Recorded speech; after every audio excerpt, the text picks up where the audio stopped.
में से जो रेगुलरली कृष्णा बुक पढ़ते हैं उसके अंत में ये लाइन बार बार देखा जाता है कि जो भी व्यक्ति इस अध्याय का या इस लीला का स्मरण करता है वो अवश्य ही भगवत धाम प्राप्त करेगा, है ना। बहुत सारे कृष्णा बुक के अंत में हम ये देखते हैं, बहुत रेगुलरली वर्णन किया गया है। तो ठीक उसी प्रकार इस अध्याय में शुरुआत से ही सूत गोस्वामी भगवान के विभिन्न अवतारों का वर्णन कर रहे हैं और इस श्लोक में बता रहे हैं कि किस प्रकार आगे जो सारे भगवान के अवतरणों का वर्णन किया गया है, जो भी उन्हें सुनता है केवल श्रवण मात्र से ही उसका जीवन उद्धार हो जाता है और खास रूप से क्या बताएगा, समस्त दुखों से छूट जाता है। तो इसके आगे का जो श्लोक है वो बहुत महत्वपूर्ण है, बहुत विस्तार में प्रभुपाद जी ने उसके ऊपर तात्पर्य लिखा है, भावार्थ लिखा है। एते चांश कला पुंसा कृष्णस्तु भगवान स्वयं इंद्रारी व्याकुलम लोकम हृदयंती युगे युगे। बहुत ही फेमस श्लोक है, प्रभुपाद जी अनेकों बार वर्णन करते हैं इसके बारे में, इसका उल्लेख करते हैं, कोट करते हैं, क्योंकि सामान्य रूप में भगवान का जो स्वरूप है वो बहुत सारे मेजॉरिटी लोगों में अपूर्ण है। भगवान का जो परिचय है, भगवान का जो पोजीशन है, उनका जो स्थान है वो सामान्य लोगों में अपूर्ण है। लोग सोचते हैं कि जितने भी देवी देवता हैं, जितने भी मंदिर है, सब भगवान हैं, एक ऐसी दृष्टि भी होती है। और कई बार लोग तो इंसान को भी भगवान बना लेते हैं। दक्षिण भारत में ये बहुत एक कॉमन ट्रेंड है। रजनीकांत के बड़े बड़े पोस्टर में अभिषेक होता है, जैसे भगवान का हम अभिषेक मनाते हैं फेस्टिवल, वैसे रजनीकांत के बड़े 50 फुट 60 फुट टॉल उनका कटआउट लगता है और उनके ऊपर दूध से अभिषेक होता है।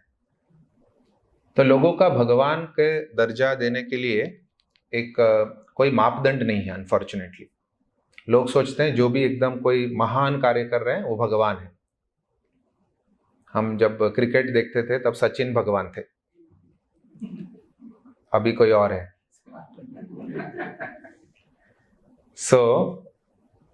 भगवान का जो पोजीशन है वो श्रीमद् भागवतम प्रामाणिक गुरु और साधुओं से समझना चाहिए, ना कि जो हम टेलीविजन सीरियल्स में देखते हैं या जो सारे राजकारणी लोग भाषण में बताते हैं। हालांकि कुछ हद तक उनका ज्ञान पूर्ण है, पर कंप्लीट नहीं है, पूर्ण नहीं है, पूरी तरह से पूर्ण नहीं, इनकम्प्लीट है। और इनकम्प्लीट होने की वजह से लोगों के अंदर कंफ्यूजन आता है कि क्या करे, किसको स्वीकारे। कहीं कृष्ण को भजन कर रहे हैं तो शिव जी नाराज हो गए, तो ऐसा भी बहुत लोगों के अंदर देखा गया है। कई बार जो कृष्ण भावनामृत में आते हैं, सामान्य रूप से कहीं न किसी आराध्य देव को तो भजते ही होते हैं, क्योंकि भारत देश में है इसलिए। तो प्रभुपाद जी ने इंट्रोड्यूस किया है कि आप भगवान कृष्ण की आराधना कीजिए, बाकी आपके जो भी देवी देवता, कुल देवी कुल देवता, वो सारे प्रसन्न होने ही हैं, इसमें कोई दूसरा मत नहीं है। परंतु जो भक्त को इसका पूर्ण ज्ञान नहीं है, उसे डर लगता है कि समाज वाले क्या करेंगे, कहेंगे, घर वाले क्या कहेंगे। परंतु इस आगे वाले श्लोक में बताया गया 28 में कि एते चांस कलह पुंसः कृष्णस्तु भगवान स्वयं। भगवान का दर्जा जो है वो कृष्ण के अलावा और किसी को नहीं दिया जा सकता। हालांकि कई दूसरे उल्लेख किए गए हैं कि कोई व्यक्ति अगर बहुत शक्तिशाली है तो उसे भी भगवान के नाम से संबोधा जाता है, परंतु जिसके माध्यम से सब कुछ उत्पत्ति हुआ है, सब कुछ सृष्टि हुई है, वो कौन है ये हमें समझने का प्रयास करना है। अहम सर्वस्य प्रभवः मत्तः सर्वम प्रवर्तते। भगवत गीता में भगवान कृष्ण डायरेक्टली डिक्लेयर कर रहे हैं कि सब कुछ मेरे से ही उत्पन्न हो रहा है। और सारे जो देवी देवता, सारे जो विभिन्न प्रकार के भौतिक वस्तुएं हैं, वो सब भगवान से ही उत्पन्न हुए हैं। तो भगवान का जब हम स्रोत जानते हैं, भगवान का हम जब जानते हैं कि सब कुछ भगवान से ही उत्पन्न हुआ है, तब हम असलियत में उनके बारे में कुछ थोड़ा समझ सकते हैं। इसीलिए हम देखते हैं कि भगवान की लीलाओं में भी बहुत ही विभिन्न प्रकार के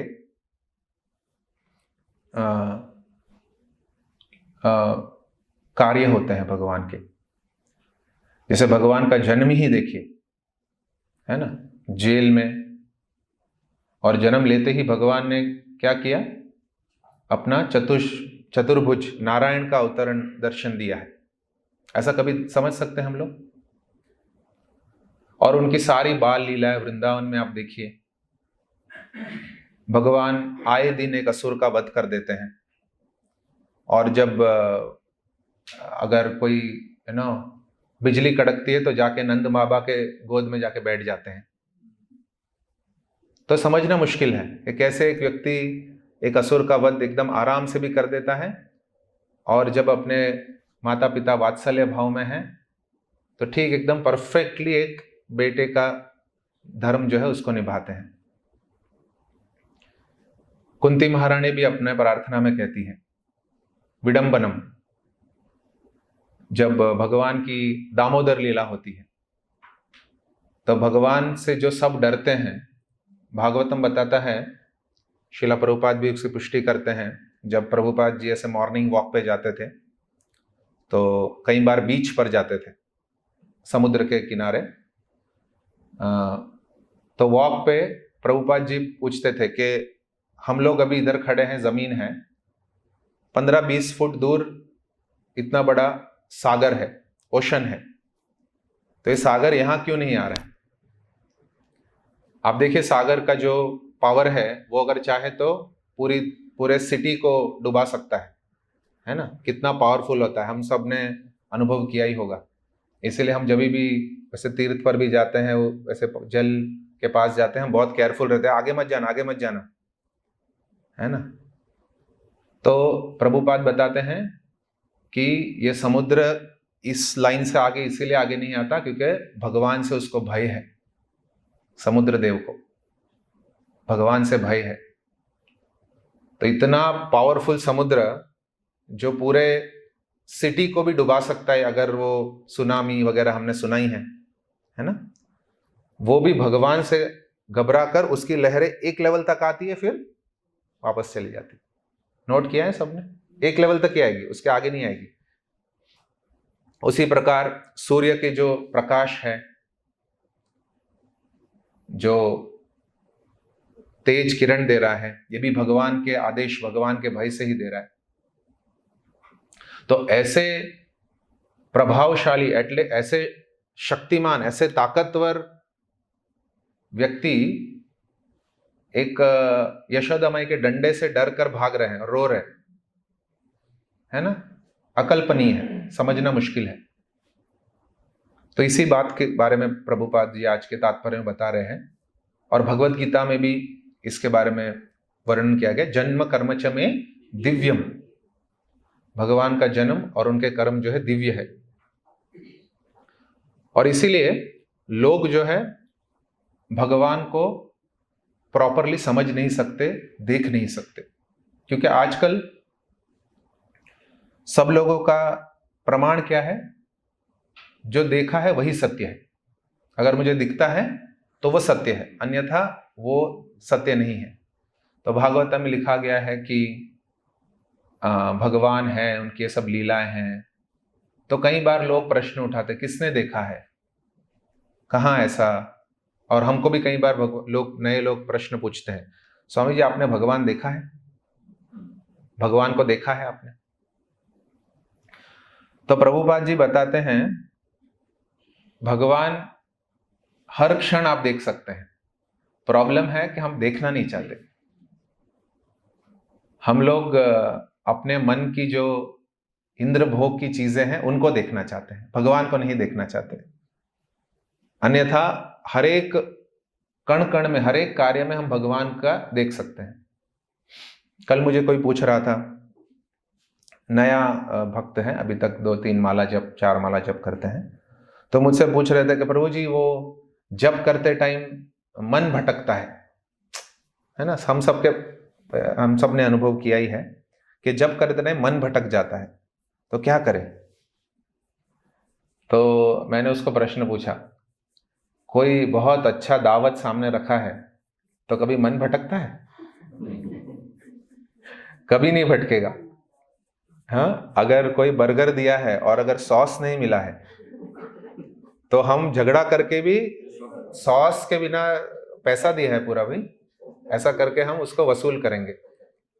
हम लोग उस डिटेलिंग तक जाएंगे, है ना, मन भटकेगा नहीं उधर।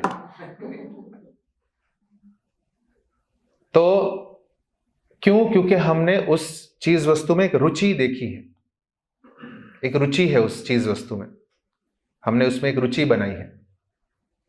वैसे ही एटलीस्ट जो पहले हम टेलीविजन सीरियल या मूवीज देखते थे, तब मन भटकता है? बिल्कुल मन नहीं भटकता। इनफैक्ट वो एडवर्टाइजमेंट आ जाता है तो मन दुख हो जाता है, क्या बीच में आ गया, अभी बहुत एक इंपॉर्टेंट चीज होने वाली थी और बीच में एडवर्टाइजमेंट आ गया। मूवीज देखने जाते थे, तभी कैसे वो इंटरवल आ जाता है, अरे पता ही नहीं चला, अभी तो बैठे थे जाके। ऐसा सबने अनुभव किया ही होगा, है ना। तब मन नहीं भटकता। तो कहने का तात्पर्य है कि भगवान के पर्सनालिटी को हमने समझा नहीं है, इसीलिए हमारा मन भटकता है।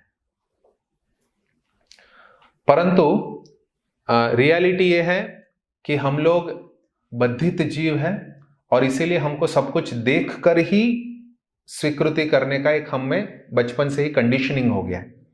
और उस भावना को, उस टेंडेंसी को सपोर्ट करने के लिए प्रभुपाद जी ने और सभी आचार्य गणों ने अर्चना विधि का माध्यम दिया है, अर्चा अवतार।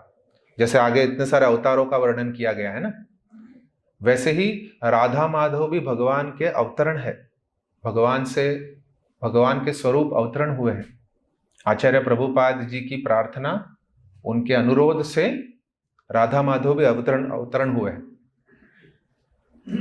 तो हम जब राधा माधव को देखते हैं तो जनरली एक श्रृंगार के स्वरूप से देख सकते हैं, हाँ आज बहुत सुंदर श्रृंगार है। और कोई नया आदमी आएगा तो देखेगा, हाँ एक पत्थर की मूर्ति है इधर, कहीं और कहीं लकड़े की होती है, कहीं पीतल की होती है, यहाँ पे पत्थर की मूर्ति है। परंतु चैतन्य महाप्रभु जैसे ही जगन्नाथ को देखते हैं तुरंत अपने होश खो देते हैं, ओ मेरे भगवान मेरे सामने आ गए, है ना। तो भगवान को देखने के लिए हमें सबसे पहले योग्यता धारण करनी जरूरी है, और वो योग्यता जो है शास्त्रों में दिया गया है। तो जब तक हम भगवान की इन सारी लीलाओं को एक प्रामाणिक स्रोत से सुनेंगे नहीं, तब तक हमारे जीवन में क्लैरिटी नहीं रहेगी, इनकम्प्लीट, एक अपूर्ण ज्ञान रहेगा। तो ऐसे कंफ्यूजन को दूर करने के लिए हमारे पास क्या उपाय है, वो भी आज के श्लोक में दिया गया है। मैं किसी छोटे बच्ची से बात कर रहा था और वो मुझे बता रही है कि हम जनरली बच्चे से मिलते हैं तो पूछते हैं ना कि आज स्कूल में क्या सीखा। तो आज तो मैंने एडिशन सब्ट्रैक्शन सीखा। ओ वेरी गुड। फिर क्या क्या सीखा उसमें? बोला 2+2 कितना होता है, 2+5 कितना होता है, ये सब मैंने सीखा। फिर मैंने उसको पूछा कि 2-4 कितना होता है? तो बोले 2-4 तो कैसे हो सकता है, 2-4 हो ही नहीं सकता। क्योंकि उनको कैसे सिखाया जाता है कि आपके पास 4 आम हैं और उसमें से 2 आम अगर किसी ने ले लिए तो कितने आम बचे? दूसरे 2 बचे। तो उनके लिए कंसीव करना मुश्किल है कि 2 आम में से 4 आम कैसे निकाल सकते हैं, 2-4 कैसे हो सकता है, ये उनके समझ के बाहर की बात है। तो अभी उनको अगर हम, जैसे वो एज होगा उनका, जैसे अभी आगे वाले स्टैंडर्ड्स में जाएंगे तो उनको इसका आंसर मिलेगा, है ना। 2 - 4 - 2 भी होता है ना।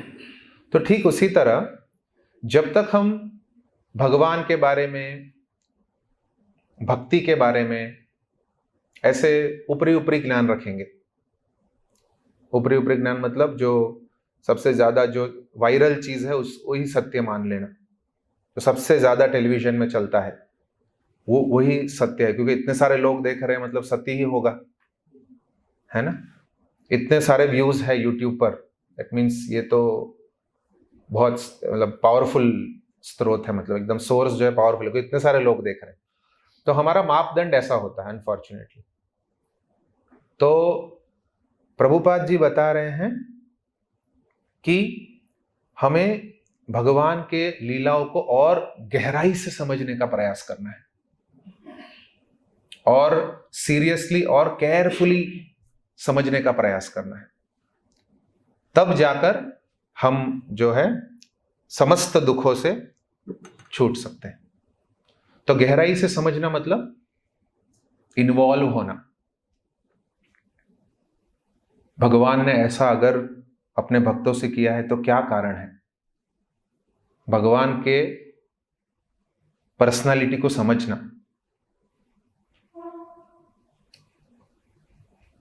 ये बहुत कॉमन उदाहरण है, मैंने आगे भी दिया था शायद, कि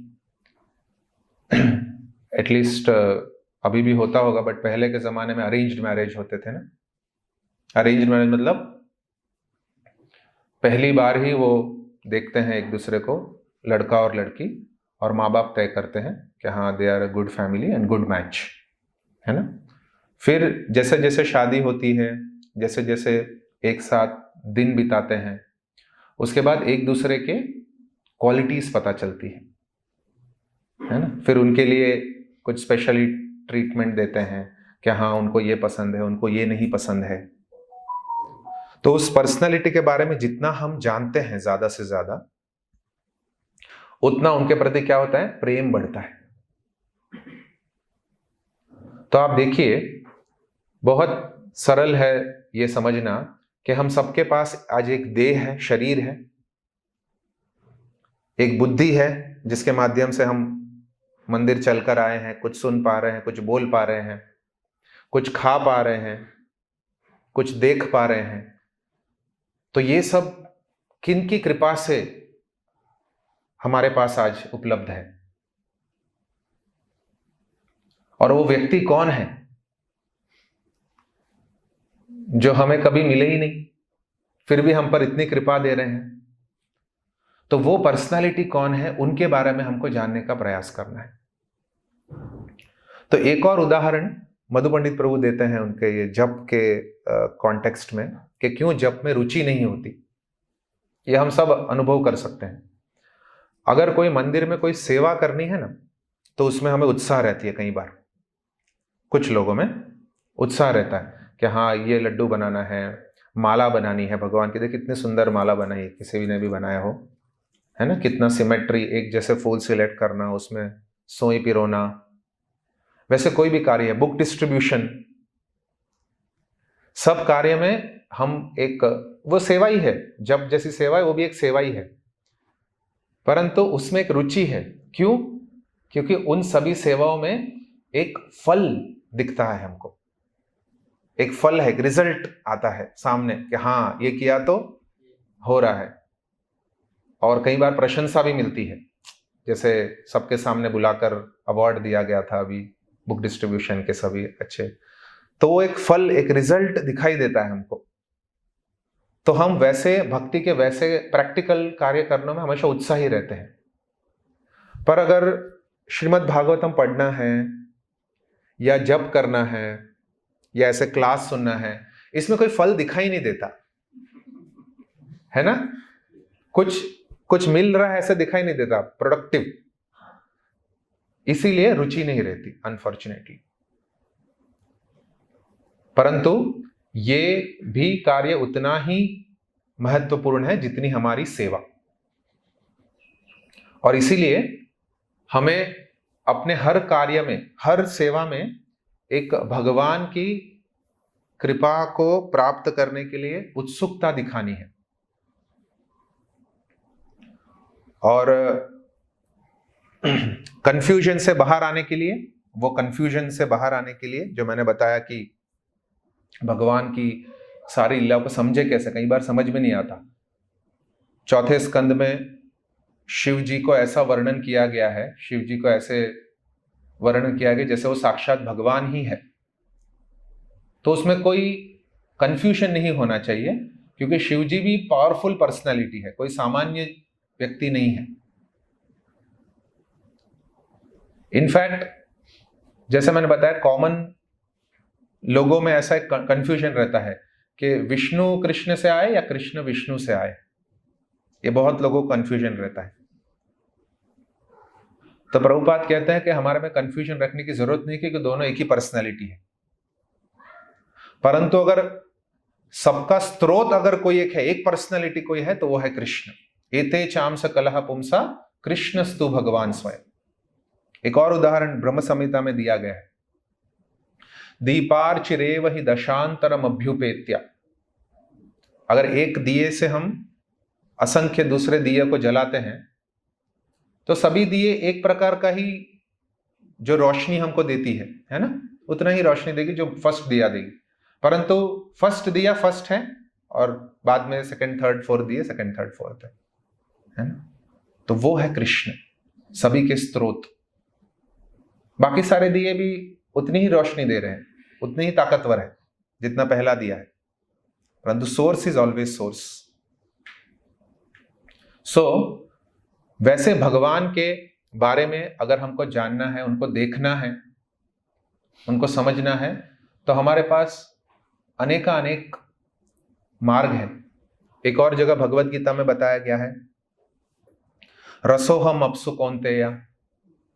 पानी कौन नहीं पीता, सब पीते हैं। तो कृष्ण भगवान बता रहे हैं कि मैं पानी का स्वाद हूं।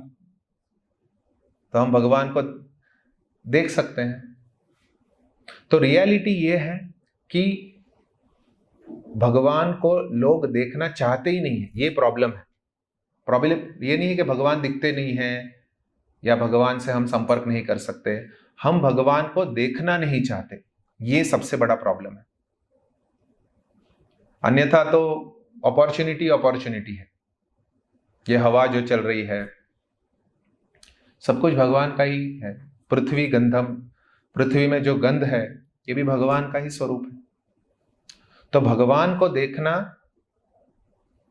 बहुत सरल है, परंतु उसके लिए हमें अपना प्रयास दिखाना पड़ेगा, और उस प्रयास से हम भगवान के कृपा से अपने जीवन के सारे जो, जैसे आज बताया गया है, दुखों से छूट जाते हैं। तो दुख जो है वो विभिन्न नाना प्रकार के दुख होते हैं। लोग अपने मानसिक स्तर पर दुख को भोगते हैं, शारीरिक स्तर पर दुख को भोगते हैं, है ना। कई बार किसी का कुछ ऑपरेशन होता है तो बहुत दर्द होता है उसको, है ना। परंतु हमें समझना है कि भक्त जो है, हम जब भक्ति में अपना प्रयास कर रहे हैं, तब हमें जो दुख आते हैं वो दुख हमारे अच्छे के लिए है। जैसे फॉर एग्जाम्पल, हॉस्पिटल से कोई अगर डिस्चार्ज हो रहा है तो उसको अगर टांके लगे हैं तो टांके छूटते हैं, तो टांके छूटते टाइम पेन होता है ना, फिजिकल लेवल पर। तो फिजिकल पेन वो टॉलरेट करता है, क्योंकि उसको पता है कि अभी पेन हो जाएगा, बाद में इसका निवारण होने वाला है। तो भक्त के जीवन में भी जब दुख आते हैं तो भक्त को कैसे सोचना है, डिवोटी को कैसे सोचना है कि ये सब मेरा क्लीनिंग हो रहा है, मेरे सारे जो कुकर्म थे उसको डिस्काउंट करके भगवान जो है फास्ट फॉरवर्ड कर सब कुछ निकाल रहा है, क्योंकि इसके बाद फिर से हॉस्पिटल में एडमिट नहीं होना है। इसके बाद पुनर्जन्म न विद्यते, जन्म कर्म च मे दिव्यम एवं यो वेति तत्वतः त्यक्त्वा देहम पुनर्जन्म न इति। पुनः कोई शरीर को धारण नहीं करना, फिर से हॉस्पिटल में एडमिट नहीं होना है। तो डिवोटी के लिए ये पेन भी जो है, मिजरी भी जो है, वो एक ब्लेसिंग है, एक माध्यम है भगवान पे निर्भर होने के लिए। पर आजकल सोसाइटी में क्या हो रहा है कि लोग अपने भौतिक सुखों को और बढ़ाने के लिए, मटेरियल कंफर्ट करने के लिए अनेक उत्पादन कर रहे हैं, रिसर्च कर रहे हैं, अनेक प्रयास कर रहे हैं। जैसे बताया गया था कि पहले बैलगाड़ी घोड़ा गाड़ी चलती थी ना, हाँ। सो बैलगाड़ी घोड़ा गाड़ी क्या करेगा, वो पशु है तो नेचुरली वो अपना मल विसर्जन करेगा चरस्ते में, तो एक प्रकार से गंदगी होती थी। तो ऐसा बताया जाता है कि मोटर कार की उत्पत्ति इस दृष्टिकोण से हुई कि पॉल्यूशन से मुक्ति हो सके। जो कार वगैरह है वो इस दृष्टि से शुरू किया गया था कि ये सारे जो पशु है बैलगाड़ी से चल के गंदगी करते हैं, तो मोटर गाड़ी में चलेंगे तो हम पॉल्यूशन से मुक्ति कर सकते हैं। और अभी देखिए मोटर कार ही सबसे बड़ा गले का फंदा बन गया है, इसीलिए अभी इलेक्ट्रिक व्हीकल्स आ गए, लिथियम आयन बैटरीज। फिर आगे क्या होगा, इतने सारे इलेक्ट्रिक व्हीकल्स आ जाएंगे, इतने सारे बैटरीज बन जाएंगे कि अब बैटरी को फेंकना कहां, समुद्र में डालेंगे, नदियों में डालेंगे, और वही खाना पीना हमको हमारे पास आएगा। तो कहने का तात्पर्य यह है कि अगर हम शास्त्र के विरुद्ध किसी भी भौतिक प्रॉब्लम को अपने दिमाग से, अपने वैज्ञानिक दिमाग से सॉल्व करने का प्रयास करेंगे, तो वो दुख कहीं ना कहीं घूम फिर के आके आपको अटैक करेगा ही। कर्म का सिद्धांत है, लॉ ऑफ कर्मा इतना स्ट्रिक्ट है। तो दुख को कैसे हम हैंडल करें, ये सारे जो शुद्ध भक्त हैं भगवान स्वयं हमको बताते हैं। जैसे प्रभुपाद जी के भी जीवनी में जब उन्होंने ये कृष्ण भावनामृत का प्रचार प्रसार किया था, कितने कष्ट अनुभव किए। हम में तो शायद कोई भी उसको समझ भी नहीं सकता, हालांकि वो शुद्ध भक्त हैं, उनको कहीं भी इन सारे कष्टों से कभी भी कोई प्रॉब्लम नहीं है, परंतु बावजूद इसके वो बता रहे हैं कि आचार्य स्वयं एक आचरण कर बता रहे हैं कि भक्त को किस प्रकार से कष्टों का सामना करना है, किस प्रकार से उन कष्ट अवस्था में भगवान पर निर्भर होना है। ऐसे कई उदाहरण है। जब प्रभुपाद जी दिल्ली में स्वयं पूरा जो पुस्तिका हम अभी पढ़ रहे हैं, सुन रहे हैं, उसका शुरुआत में लेख लिखते थे, खुद जाकर प्रिंट करवाते थे, खुद जाकर डिस्ट्रीब्यूट करते थे। और एक दिन एक बैल ने आके प्रभुपाद जी को मार दिया, प्रभुपाद जी गिर गए नीचे। प्रभुपाद जी अपने मेमोरी में लिखते हैं, अपने भक्तों से वर्णन करते हैं कि उस समय प्रभुपाद जी सोच रहे थे कि भगवान कृष्ण मेरे लिए क्या चाहते हैं, मेरे को इस कष्टों में से गुजार रहे हैं, भगवान क्या मुझे इससे साबित करना चाहते हैं। और ऐसे बहुत सारे उदाहरण हैं हमने देखा पांडवों के जीवन में, कुंती महारानी के जीवन में। पर उन सब दुखों का निवारण करने के लिए उन्होंने कोई आधुनिक वैज्ञानिक उपाय नहीं निकाला, है ना। उन्होंने प्रयास ये किया कि सारे दुखों के माध्यम से मैं किस प्रकार भगवान पे और निर्भर हो सकूं, भगवान के बारे में कैसे जान सकूं। अन्यथा इस सोसाइटी में सारे जो प्रॉब्लम्स है उसका अगर भौतिक रूप से, अगर आधुनिक रूप से अगर उसका हम सॉल्यूशन निकालने का कोशिश करेंगे, तो वो और एक बड़ा प्रॉब्लम बनकर फंसेगा हमारे जीवन में ही। हमें कोशिश करनी चाहिए कि किस प्रकार हम प्रभुपाद जी के दिए गए सारे उपदेशों का पालन करें। जैसे आज के श्लोक में बताया गया, क्या करना है, प्रतिदिन सुबह तथा शाम को पाठ करना है। तो मंदिर के माध्यम से, आज तो यूट्यूब के माध्यम से बहुत सारे ऐसे हमारे पास ऑप्शंस हैं अपॉर्चुनिटीज हैं कि हम इसका लाभ ले सके। सुबह में मंदिर आ सकते हैं तो मंदिर में सुने, जैसे रविवार को आप से ही आए हैं, अन्यथा घर में भी बैठ के सुन सकते हैं। शाम को श्रीमद् भागवतम का श्रवण कर सकते हैं साथ में बैठ के अकेले रेगुलरली। कई लोगों को ये समझ में नहीं आता है कि आप 365 दिन कैसे सुबह सुबह उठ जाते हैं, 4 बजे उठ के। हाँ, आपके सारे इस्कॉन मंदिरों में एक साथ शंख बजता है 4:30 बजे। बहुत लोग को समझ में नहीं आता, बहुत बड़े बड़े ब्यूरोक्रेट्स को भी समझ में नहीं आता कैसे होता, कैसे एकदम इतना रेगुलरिटी कैसे पॉसिबल है। तो इसका जवाब यह है कि भक्तों का अपने गुरु के प्रति, कृष्ण के प्रति जो प्रेम है वो ड्राइव करता है। हमारे गुरु के प्रति समर्पण जो है वो हम सबको ड्राइव करता है। तो जैसे आज के श्लोक में भी बताया, तात्पर्य में प्रभुपाद जी बता रहे हैं कि भगवान के इन सारी लीलाओं के बारे में, इन सब के अवतरण, जो भगवान के सारे अवतरण हैं, इनके प्रति हमें एक प्रकार से डिवोशनली समझने का प्रयास करना है, इंटेलेक्चुअली नहीं। इंटेलेक्चुअली मतलब चैलेंज करना है ना। लोग चैलेंज करते हैं कि भगवान है तो दिखाओ, हम आपका आके मंदिर तोड़ेंगे, देखते हैं आपके भगवान बचा सकेंगे। है कोई भगवान? अगर आपका भगवान है तो बचा ले इसको। भगवान को ऐसे चुनौती स्वरूप तो देख ही नहीं सकते, कहीं पॉसिबल ही नहीं। भगवान को चुनौती देने के लिए भी योग्यता चाहिए। जैसे हिरण्याक्ष, रावण, वैसे अगर महान दानव बन सकते हम तो शायद भगवान आकर हम पर कृपा दे। और वो तो भगवान की लीला ही है, उनके जो सारे पार्षद है वही आकर असुर बनकर भगवान के साथ लीला कर रहे हैं।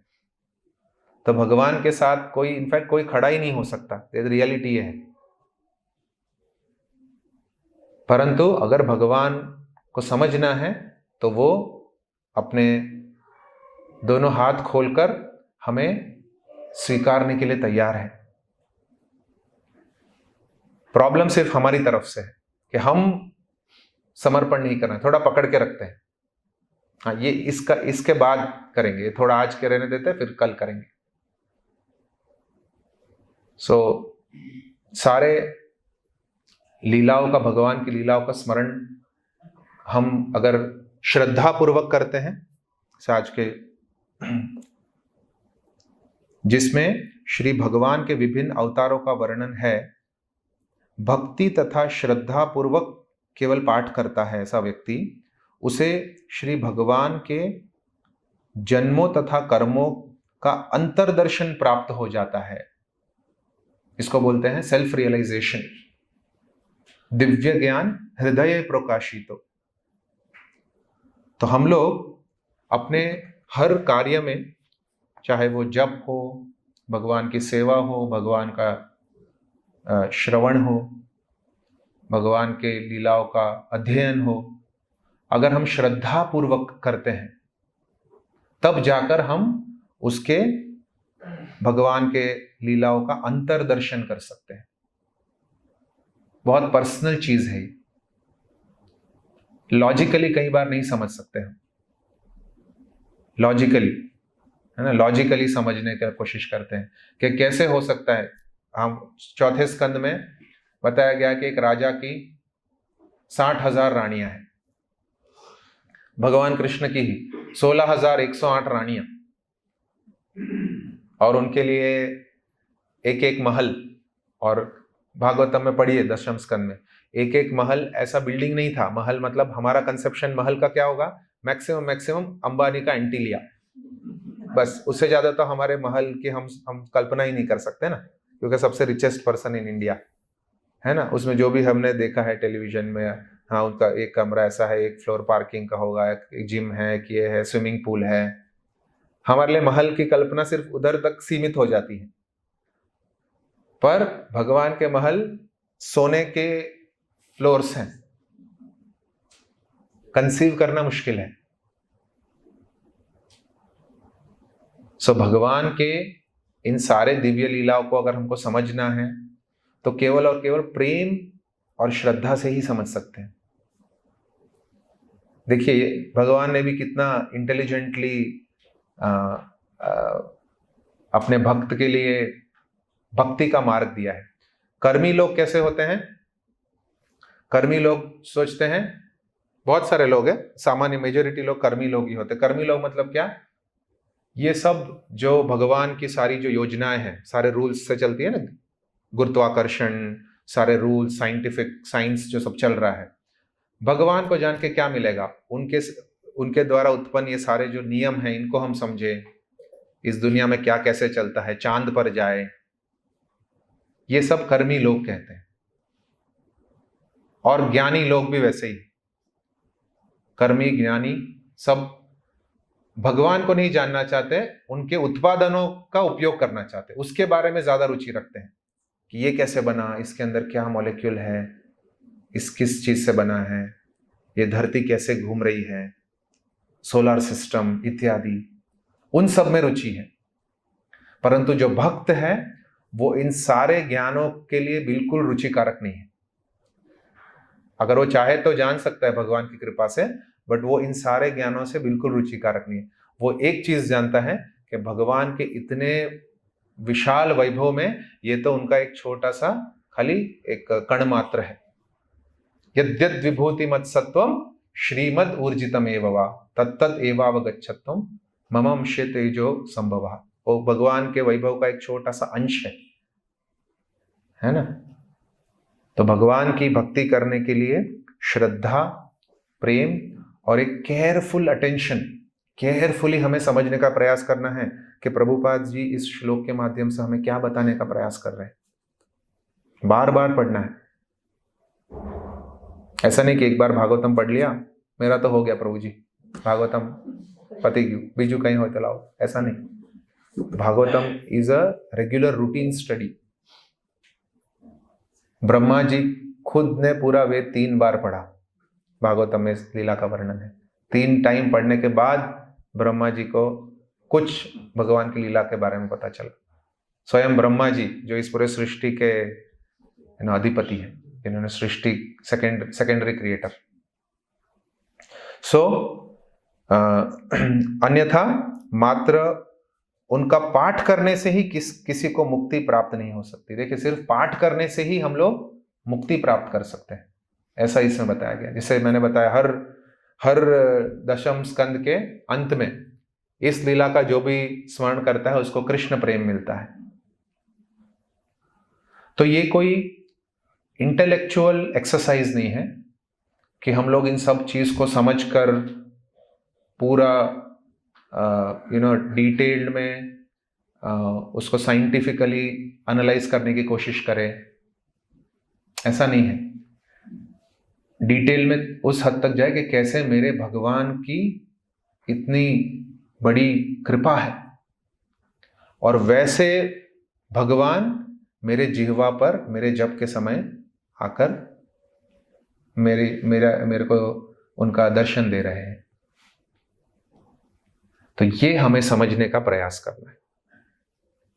ठीक है। सो इसी के साथ हम आज की चर्चा को विराम देंगे। किसी को कोई प्रश्न अगर पूछना है तो पूछ सकते हैं। श्रीमद् भागवतम की, श्रीला प्रभुपाद की जय।